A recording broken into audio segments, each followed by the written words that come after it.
Famous golden diamonds എന്നും എപ്പോഴും നിങ്ങൾക്കൊപ്പം. തൊഴിലാളി വിരുദ്ധ ഭരണകൂട നയങ്ങൾക്കെതിരെ ശക്തമായ പോരാട്ടത്തിന് FITU നേതൃത്വം നൽകുമെന്ന് വെൽഫെയർ പാർട്ടി സംസ്ഥാന എക്സിക്യൂട്ടീവ് കമ്മിറ്റി അംഗം EC ഐഷ പറഞ്ഞു.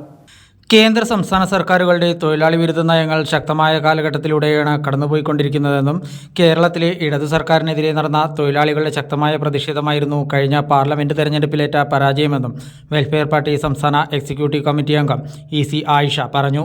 ഓഗസ്റ്റ് 31, സെപ്റ്റംബർ 1 തീയതികളിൽ പെരിന്തൽമണ്ണയിൽ നടക്കുന്ന FITU സംസ്ഥാന സമ്മേളനത്തിന്റെ സ്വാഗത സംഘ രൂപീകരണ യോഗം ഉദ്ഘാടനം ചെയ്ത് സംസാരിക്കുകയായിരുന്നു അവർ.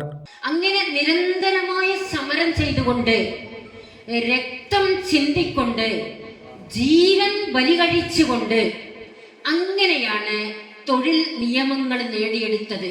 ഇപ്പോൾ ഏറ്റവും അവസാനം നരേന്ദ്രമോദി 2014 മുതൽ അധികാരത്തിൽ വന്നപ്പോൾ നരേന്ദ്രമോദിയും അദ്ദേഹത്തിന്റെ സർക്കാരും തൊഴിലാളികളെ ഏറ്റവും വലിയ വഞ്ചനയാണ്, അവരുടെ നിലനിൽപ്പ് പോലും അപകടപ്പെടുത്തിക്കൊണ്ട് തൊഴിൽ നിയമങ്ങളെ തൊഴിലാളികൾക്ക് എതിരായിക്കൊണ്ട് അവരുടെ നിലനിൽപ്പ് വരെ പ്രയാസപ്പെടുത്തിക്കൊണ്ടാണ് നരേന്ദ്രമോദി മുന്നോട്ട് പോയിക്കൊണ്ടിരിക്കുന്നത്. അതായത് തൊഴിലാളികളുടെ അവകാശങ്ങളും അവരുടെ ആനുകൂല്യങ്ങളും എല്ലാം ഇവിടെ മുതലാളിത്ത കോർപ്പറേറ്റുകൾക്ക് താലത്തിൽ വെച്ചു കൊടുക്കുകയാണ്.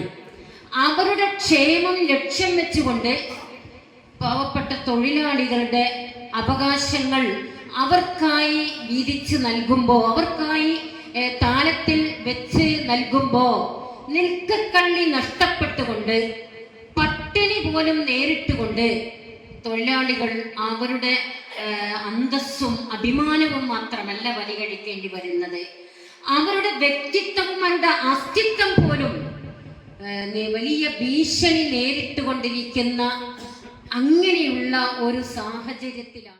FITU സംസ്ഥാന പ്രസിഡന്റ് ജ്യോതിവാസ് പറവൂർ അധ്യക്ഷനായിരുന്നു.